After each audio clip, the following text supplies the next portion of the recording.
ঈশ্বর সম্পর্কে ডেকার্তের মতবাদ। আজকের এই টপিকটা নিয়ে আলোচনা করব। আমাদের মনে যে সকল প্রত্যয় রয়েছে তাদের মধ্যে কতকগুলো সহজাত আর কতকগুলো রয়েছে যেগুলো বাহ্য বিষয় থেকে প্রাপ্ত, আর কতকগুলো রয়েছে আমাদের নিজেদের সৃষ্টি।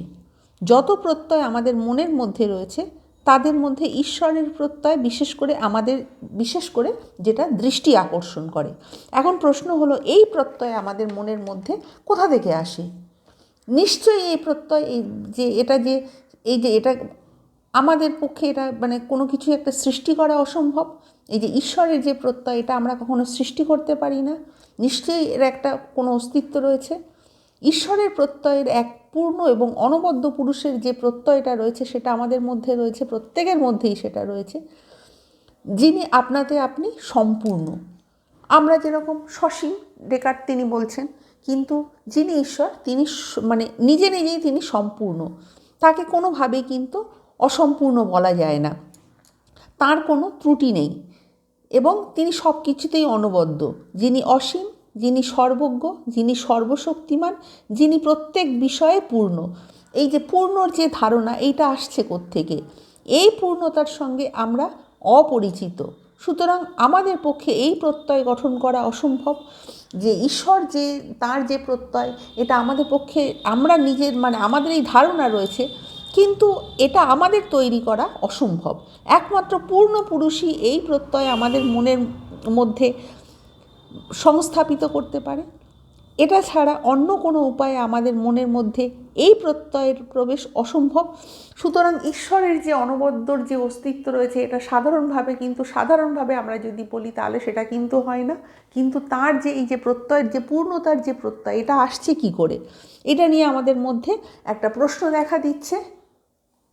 আমরা যেহেতু সাধারণ মানুষ, তাই আমরা কখনো স্বয়ং সম্পূর্ণ হতে পারি না, কিন্তু ঈশ্বরের সম্পর্কে তিনি বলছেন যে ঈশ্বরের অস্তিত্ব সম্বন্ধে আমরা নিঃসন্দিগ্ধ হতে পারি। তার পূর্ণতা যার স্বরূপ, এইরূপ পদার্থের যদি বাস্তব অস্তিত্ব না থাকতো, তাহলে আমার মনের মধ্যে তার প্রত্যয়ের অস্তিত্ব সম্ভবপর হতো না। সুতরাং বোঝা যাচ্ছে যে নিশ্চয়ই ঈশ্বর রয়েছে, না হলে যে অসীমের যে জ্ঞান, অনন্তের যে জ্ঞান, সেইটা আসছে কিভাবে? নিশ্চয়ই এর কোনো একটা অস্তিত্ব রয়েছে। ডেকার্ত তিনি বলছেন, পূর্ণতার প্রত্যয় আমার পক্ষে সৃষ্টি করা যখন অসম্ভব, অপূর্ণ কোনো বস্তু দ্বারাই তার সৃষ্টি যখন অসম্ভব, তখন এটার যে প্রত্যয়, সে পূর্ণ সত্তা কর্তৃক কি কেবল এটার সৃষ্টি হতে পারে। সুতরাং ঈশ্বরের যে অস্তিত্ব রয়েছে সেটা একমাত্র পূর্ণ সত্তার দ্বারাই তিনি তৈরি হয়েছেন। সুতরাং সেই পূর্ণ সত্তার অস্তিত্ব রয়েছে বলা চলে। আমরা তো সাধারণভাবে আমরা নিজেরা ঈশ্বর তৈরি করতে পারি না, সুতরাং সেই পূর্ণ সত্তার অস্তিত্ব পূর্ণ সত্তার দ্বারাই তৈরি হয়েছে। ঈশ্বরের গুণাবলী সম্পর্কে যতই চিন্তা করা যায় তত বুঝতে পারা যাবে যে তাদের যে প্রত্যয় আমাদের মনের মধ্যে সৃষ্টি হতে পারে না। আমি নিজে একটা দ্রব্য বলে দ্রব্যের প্রত্যয় আমাদের মনের মধ্যে রয়েছে, কিন্তু আমি যদি সসীম সাবস্ট্যান্স, আমার মনে সাবস্ট্যান্সের যে প্রত্যয় রয়েছে তা সসীম সাবস্ট্যান্সের প্রত্যয়, কিন্তু ঈশ্বরের প্রত্যয় অসীম সাবস্ট্যান্সের প্রত্যয়। অসীম সাবস্ট্যান্স ভিন্ন, যে প্রত্যয়ের সৃষ্টি কেউ করতে পারে না। এই অসীমের ধারণা নিষেধ কখনো করা যাবে না। অন্ধকার যেমন আলোকের অভাব মাত্র, অসীম সেই রকম কোনো দ্রব্যের অভাব মাত্র নয়, বরং অসীম যেটা যে সসীম, বরং সসীম অপেক্ষা অসীমের বাস্তবতা অনেক বেশি, কেননা তার বিস্তৃতি অনেক বেশি। সুতরাং সসীমের প্রত্যয়ের পূর্বে আমাদের অসীমের প্রত্যয়ের উদ্ভব বলতে হবে, কেননা অসীমের যেহেতু বাস্তবতা বেশি, অসীমের ক্ষমতা বেশি, তাই অসীমকেই আমাদের আগে স্বীকার করতে হবে। কিন্তু ঈশ্বর হইতে তাহার প্রত্যয় আমাদের মনে আসিয়াছে কি প্রকারে? আমাদের যে ঈশ্বর যে প্রত্যয়, সেটা আমাদের মনের মধ্যে কিভাবে আসছে?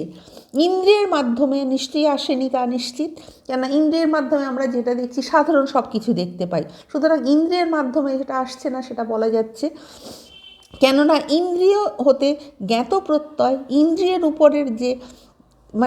উপর যে বাহ্য দ্রব্যের ক্রিয়া থেকে উৎপন্ন হয়। সেই রকম কোনো ক্রিয়া হতে ঈশ্বরের প্রত্যয়ের যে উৎপত্তি হয় নাই তার স্পষ্ট বোঝা যাচ্ছে। আমরা যে এ প্রত্যয় সৃষ্টি করিনি তাতেও কোনো সন্দেহ নেই, কেননা এই প্রত্যয়ের সঙ্গে কিছু সংযোগও যেমন আমরা করতে পারি না, তেমনি এর থেকে কোনো কিছু আবার বিয়োগও করতে পারি না। তাহলে মনের বাইরে থেকে এই প্রত্যয় যদি আমাদের মনে না এসে থাকে, যদি আমরা নিজেরাই এটা না সৃষ্টি করে থাকি, তাহলে একে সহজাত বলতে হবে। আমার নিজের আত্মার প্রত্যয় যেমন সহজাত, তেমনি আমাদের তাহলে বলতে হবে যে এটাও ঈশ্বরের যে ধারণা রয়েছে সেইটা সহজাত, কেননা এটা বাহ্যিক ইন্দ্রিয়ের দ্বারা আমরা জানতে পাচ্ছি না, বাহ্যিকভাবে যে আমরা যেটা দেখছি সেইভাবে আমরা ঈশ্বরকে দেখতে পাচ্ছি না। তাহলে নিশ্চয়ই আমাদের এই যে ঈশ্বরের যে ধারণাটা রয়েছে সেইটাকে আমাদের সহজাত বলতে হবে। আমাদের অনেক কিছু আত্মার ধারণা যেটা রয়েছে সেটা যেরকম সহজাত, তাহলে ঈশ্বরের ধারণাটাকেও আমাদের সেইভাবে সহজাত বলতে হবে, ডেকার্ট তিনি বলছেন। তাহলে ঈশ্বরের অস্তিত্ব তিনি যেভাবে প্রমাণ করছেন সেইভাবে আমি 3টে কারণ এখানে বলবো। নাম্বার 1, ঈশ্বরের প্রত্যয় আমাদের মনের মধ্যে প্রাপ্ত হয়।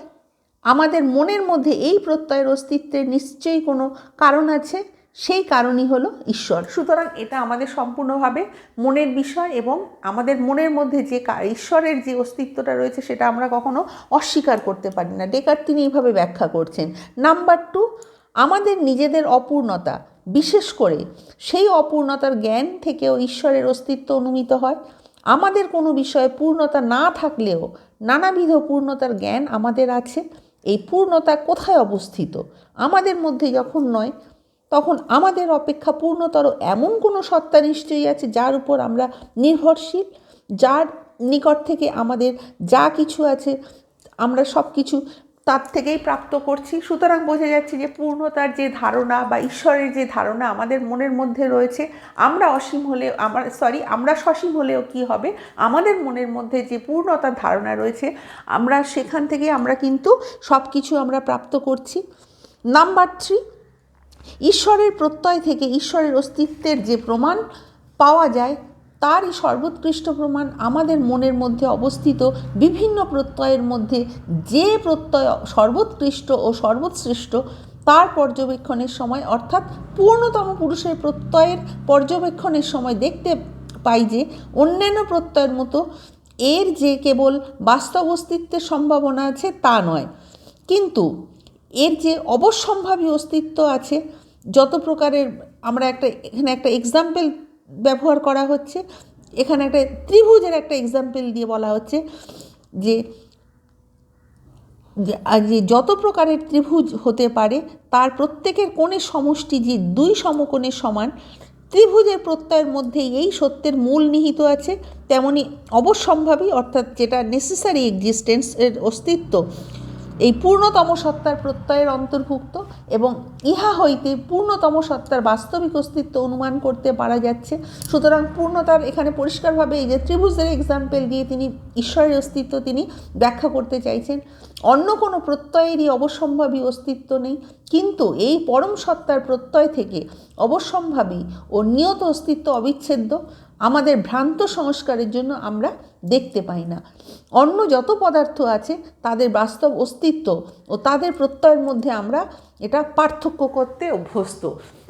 আমরা যা কিছু দেখি সেগুলো কিন্তু অনেক ভুল ভ্রান্তি অনেক কিছু হয়ে থাকে, কিন্তু আমাদের মধ্যে যে পূর্ণতার ধারণা রয়েছে, যে এরকম ত্রিভুজের এখানে যে এক্সাম্পলটা দেওয়া হলো, ত্রিভুজ মানেই হচ্ছে যে তার যে প্রত্যেকটা কোণ যে 2 সমকোণের সমান, সেখানে বলা হচ্ছে প্রত্যেকের কোণ মানে তার যে প্রত্যেকের কোণ সমষ্টি যে 2 সমকোণের সমান যেরকমভাবে বলা হচ্ছে, সেভাবে ঈশ্বরও আমাদের মনের মধ্যে যে অসীম, আমরা কিন্তু আমাদের যে সসীমের যে জ্ঞান রয়েছে তার মধ্য দিয়ে কিন্তু আমরা বুঝতে পারি যে আমাদের মনের মধ্যে একটা ঈশ্বরের একটা সহজাত ধারণার অস্তিত্ব রয়েছে।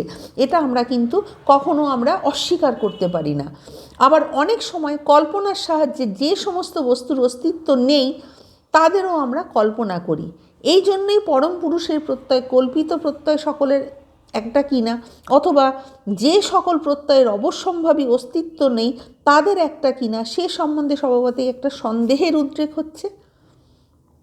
ডেকার্ট বলছেন ক্যান্টারবেরি অ্যাসলেমের প্রমাণ থেকে তার যে প্রমাণ সেটা কিন্তু সম্পূর্ণ ভিন্ন।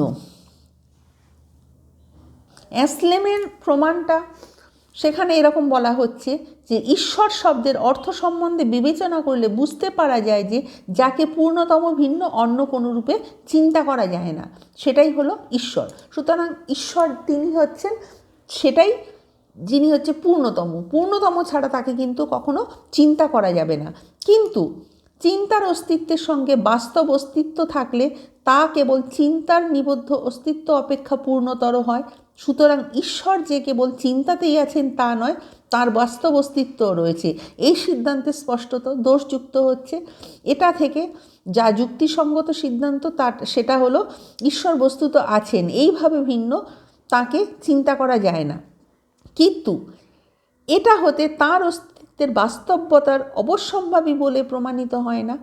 আমার প্রমাণ এইরূপ যে কোনো বস্তুর সত্য এবং অপরিবর্তনীয় প্রকৃতির অন্তর্ভুক্ত বলে যা আমরা স্পষ্ট বুঝতে পারি, যা কোনো বস্তুর সারভাগ অথবা তার স্বরূপের অন্তর্গত বলে বুঝতে পারি, তাহলে সেই বস্তুর সাথে বলা যায় যে ঈশ্বরের সম্বন্ধে আমরা যদি পর্যালোচনা করি, আমরা দেখতে পেয়েছি যে তার অস্তিত্ব সত্য, অপরিবর্তনীয় প্রকৃতি তার একটা ধর্ম। সুতরাং ঈশ্বরের অস্তিত্ব রয়েছে, এটা বলা যুক্তিযুক্ত। পূর্ণতম সত্তার প্রত্যয়ের মধ্যেই কিন্তু তার অস্তিত্ব রয়েছে, এবং তার যেটা অস্তিত্ব সেটা একটা অবশ্যম্ভাবী অস্তিত্ব রয়েছে। এই অস্তিত্ব আমাদের বুদ্ধির অলীক কল্পনা নয়। অস্তিত্ব ঈশ্বরের এটা একটা সনাতন, অপরিবর্তনশীল, এটা একটা অসীমের একটা ধারণা। সুতরাং পরিষ্কারভাবে বোঝা গেল যে ঈশ্বরের যখন আমরা ধারণা করব সেটা কিন্তু অসীমের ধারণা হবে, এটা কখনো কল্পিত হবে না।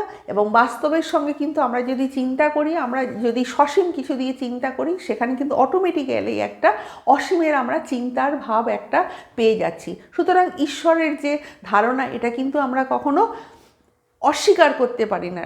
সুতরাং ঈশ্বরের অস্তিত্ব রয়েছে এবং তিনি স্বয়ংসম্পূর্ণ এবং অসীম। আমার ভিডিও ভালো লাগলে লাইক, কমেন্ট, শেয়ার এবং সাবস্ক্রাইব করতে ভুলো না। নেক্সট টাইম আমি আরও একটা নতুন ভিডিও নিয়ে তোমাদের সামনে উপস্থিত হব।